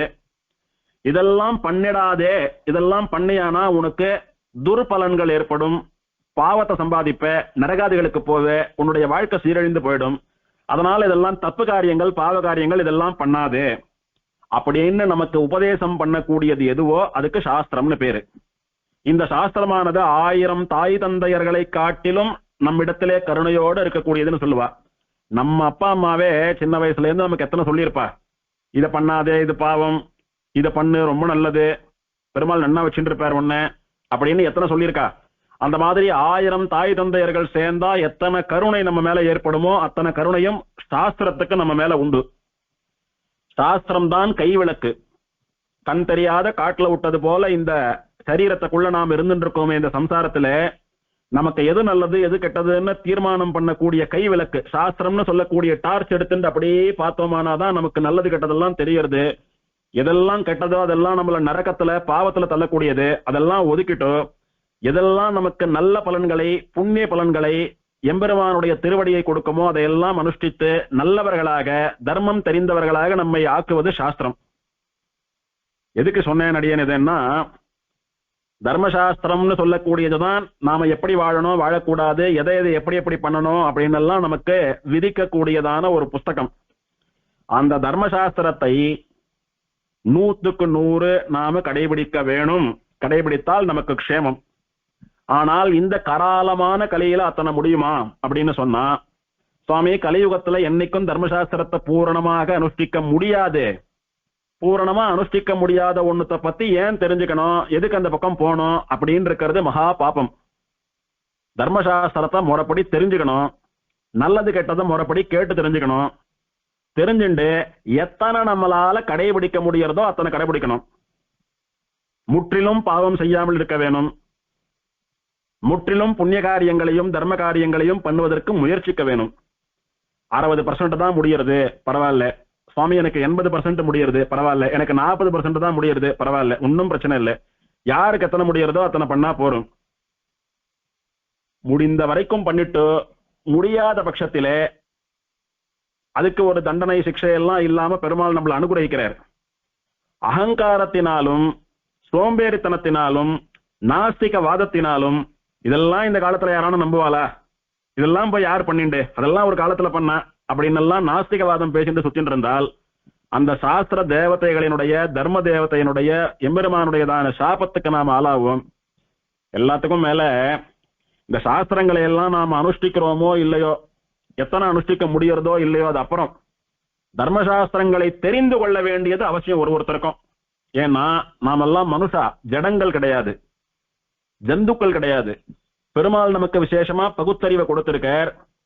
அந்த பகுத்தறிவுன்றது எதை பகுத்து அறிவதுன்னா, சாஸ்திரமாகிற ஞானத்தை கொண்டு எது நல்லது எது கெட்டது என்று பகுத்து அறிவதே பகுத்தறிவு நமக்கு. எதை வைத்து பகுக்கிறாய், இது நல்லது இது கெட்டதுன்னா அக்கார்டிங் டு விச் ஒன் இது நல்லது இது கெட்டதுன்னா, according to shastras, especially according to dharmashastras இது நல்லது இது கெட்டதுன்னு பிரிக்கணும். அதுக்காகவாவது தர்மசாஸ்திரம் தெரிஞ்சுக்கணும். இப்படி தர்மசாஸ்திரத்தை தெரிந்து கொண்டாலே அந்த தர்மசாஸ்திரத்தை பாதி கடைபிடித்த பலன் கிடைச்சுடுறதுன்னு தர்மசாஸ்திரம் சொல்றது. தர்மசாஸ்திரத்தை தெரிஞ்சுண்டா போறோம், பண்ணினா என்ன பலனோ அதுல பாதி பலன் வந்துடுத்து. அப்ப மீதி பலன் தான் நாம பண்ண நமக்கு ஏற்படும். அப்படி பண்ண முடியாமே போனாலும் கூட பாதி பலன் கிடைச்சுடுத்தோ அதுவே போறோம் நமக்கு. அதே மாதிரி 108 திவதேசங்கள், 108 கோவில், பல உற்சவங்கள் நடக்கிறது. இதெல்லாத்தையும் நீட்டு தெரிஞ்சுட்டு நாங்க என்ன பண்ண போறோம் அப்படின்ற எண்ணம் இருக்கக்கூடாது. ஒரு எம்பெருமானுக்கு வருஷம் பூரா என்ன உற்சவங்கள் எப்படியெல்லாம் விசேஷமா நடக்கிறதுன்ற தெரிஞ்சுண்டாலே, காதால கேட்டாலே அல்லது எங்கேயானும் புஸ்தகத்துல வாசிச்சாலோ யாரானும் சொல்ல கேட்டாலோ ஒரு வருஷம் எல்லாம் அந்த திவதேசத்திலே இருந்து அத்தனை உற்சவங்களையும் சேவித்த பலன்ல பாதி பலன் நமக்கு கிடைச்சுடுறது. அதனால 2 உபன்யாசம் 2 மணி நேர செலவுல ஒரு வருஷம் எல்லாம் திருக்குடந்தையில தங்கி இருந்து எம்பெருமானுடைய சேவையோடு கூட என்னென்ன உற்சவங்களை எல்லாம் அனுபவித்தால் என்னென்ன பலன்கள் ஏற்படுமோ, எம்பெருமான் பிராட்டியினுடைய விசேஷமான கட்டாட்சம் ஏற்படுமோ, அத்தனை அனுகிரகமும் இந்த 2 மணி காலங்களில் நமக்கெல்லாம் வாய்த்தது. அதனால ஆன மட்டும் பெருமாளுடையதான வைபவத்தை கேட்பதற்கு மனசை திறந்து வைத்துக் கொள்ள வேணும். எதற்கு ஒரு க்ஷேத்திரத்தை பத்தி ஒரு பெருமாளை பத்தியே இத்தனை விஸ்தாரமா பார்த்துட்டு போறதுன்ற எண்ணம் ஒரு நாளும் வரக்கூடாது. இந்த ஸ்தல புராணமோ ஆழ்வார்களுடைய மங்களாசாசனமோ பெருமாள் சேவையோ இதெல்லாம் எல்லாருக்கும் பிராப்தமாகி விடுவதில்லை. பல திவ்யதேசங்களை தெரிஞ்சுக்கிறோம், உபன்யாசமா கேட்கிறோம், புஸ்தகத்துல படிக்கிறோம், எல்லாம் பண்றோம். பல திவ்யதேசங்களுக்கு போகவும் போறோம். ஆனா என்னவெல்லாம் படிச்சோமோ என்னவெல்லாம் காதால கேட்டோமோ அதெல்லாம் நமக்கு அங்க பிராப்தம் ஆயிடுறதா? சிலர் காலம் பிரம்மோற்சவத்தை பத்தி எல்லாம் கேட்கிறோம். என்னைக்காவது ஒரு நாள் பிரம்மோற்சவத்தை சேவிச்சோமானா பெரிய விஷயம், ஒரு 2 நாள் 3 நாள் தங்கி சேவிச்சாலும் பெரிய விஷயம். ஆனா நமக்கு என்ன ஆசை? ஒரு திவ்யதேசத்திற்கு போகிற போதும் ஒரு பெருமாளை சேவிக்கிற போதும் இந்த பெருமாள் திருவடிவாரத்திலேயே நித்தியவாசம் பண்ணினால் என்னன்னு ஒரு எண்ணம் வரும். பெரும்பாலான பாகவதாலுக்கு வரும். அடியனுக்கு நிச்சயம் ஒரு திவ்யதேசத்திலும் வருவது உண்டு. அப்படியே கோவில் வாசல்ல புஷ்கரணியை பார்த்துட்டு பெருமாளை சேவிச்சுட்டோ ஆழ்வார் பாசுரங்களை எல்லாம் மனசுல அப்படியே அசை போட்டுண்டு ஸ்தல புராணத்தை அசை போட்டுண்டு பெருமாள் அப்படியே அனுபவிச்சுட்டு பெருமாள் முன்னாடி நிக்கிறச்ச அப்படியே கண் கலங்கும், தொண்டை அடைக்கும். எதுக்குன்னா இங்க இருந்து புறப்பட்டு போயிட போறோமே, இந்த பெருமாள் திருவடிவாரத்திலேயே நித்தியவாசம் பண்ணக்கூடாதா? இப்படி ஒரு பெருமாள் 2 பெருமாள் அல்ல. திருக்குடந்தைக்கு போனா அமுதன் கிட்ட இந்த ஞாபகம் வரும், சக்கரபாணி பெருமாள் இடத்துல இந்த ஞாபகம் வரும், திருச்சேரைக்கு போனா அந்த ஞாபகம் வரும், திருவிண்ணகருக்கு போனா அந்த ஞாபகம் வர்றது, நாச்சியார் கோவிலுக்கு போனா அந்த ஞாபகம் வர்றது. நித்திய சூரியலாட்டமா ஒரே நேரத்துல பல சரீரம் எடுத்துக்க முடிஞ்சா மட்டும்தான் நமக்கு அது பிராப்தமாகும். அது இந்த தசையில முடியாது. சம்சாரத்துல இருந்துட்டு இருக்கோம். இப்போ நாளைக்கு மோட்சத்துக்கு போனோமானா முக்த தசையிலே எம்பெருமான்களை சேவிக்கக்கூடிய ஆசையிலே சங்கல்பம் பண்ணி கொண்டு வேணுமானா சேவிக்கலாமே ஒழிய இன்னைக்கு ஆகாது. இருந்தாலும் எங்கேயோ தூரத்துல இருக்கக்கூடிய காதலனை நினைத்து காதலியானவள் அவனுடைய நினைவுகள் அவனுடைய கடிதங்களை எல்லாம் படித்து மனதை தேற்றிக் கொள்வது போல திவதேச பெருமாள்கள்லாம் எங்கேயோ இருந்துருக்கா, நாமெல்லாம் எங்கேயோ இருந்துருக்கோம். நாமெல்லாம் ஒரு பெருமாள் திருவடிவாரத்திலும் வாசம் பண்ணி கொண்டு அந்த பெருமாள்களை எல்லாம் சேவிக்க வேண்டிய அடியவர்கள். அப்படி சேவிக்க முடியாத குறையெல்லாம் இப்படி காதாலே அவனுடைய வைபவத்தை கேட்டு தீர்த்துக் கொள்கிறோம். என்னைக்கோ ஒரு நாள் காதலனும் காதலையும் சேர்ந்திருந்து அன்பை பரிமாறிக்கொண்டார்கள். அந்த மாதிரி நாமளும் என்னைக்கோ ஒரு நாள் இந்த திவதேசத்துக்கு போய் இந்த பெருமாளை சேவிச்சோம், அனுபவிச்சோம், வந்தோம். பெருமாளை பிரிந்திருக்கிற போது அவனுடைய ஞாபகம் வாட்டுகிற போது அவன் விஷயமான பாசுரங்கள், ஸ்தோத்திரங்கள், அவனை பத்தின உபன்யாசங்கள், அவனுடைய உற்சவங்கள் இதெல்லாம் படித்தும் காதாலே கேட்டும் பிறருக்கு சொல்லியும் அந்த காதலனான எம்பெருமான் அமுதனுடைய அனுபவத்தை நாம் பெற வேணும். அப்படின்றதுதான் இந்த தீர்க்கமான உபன்யாசங்களினுடைய நோக்கம். இப்படி 2 நாள் எம்பெருமானுடைய உற்சவங்கள் அனுபவித்தோம். அடுத்தபடியா ரொம்ப முக்கியமான விஷயம் இந்த திருக்கோயில் அமைப்பு. ஸ்ரீரங்கம் பெரிய கோயிலை போல நல்ல பெரிய திருக்கோயில், ஒரு மன்னார்குடியை போல நல்ல பெரிய விஸ்தாரமான திருக்கோயில், பல மண்டபங்கள், பல சன்னதிகள், எம்பெருமான் எழுந்தருளக்கூடிய பல மண்டபங்கள், 2-3 பிராகாரம், ஆழ்வாராலே மங்களாசாசனம் பண்ணப்பட்ட முற்றம், இப்படி விசேஷமான வைபவங்கள்லாம் உண்டு. அந்த கோயில் அமைப்பை நாளைக்கு உபன்யாசத்துல பார்க்கலாம்.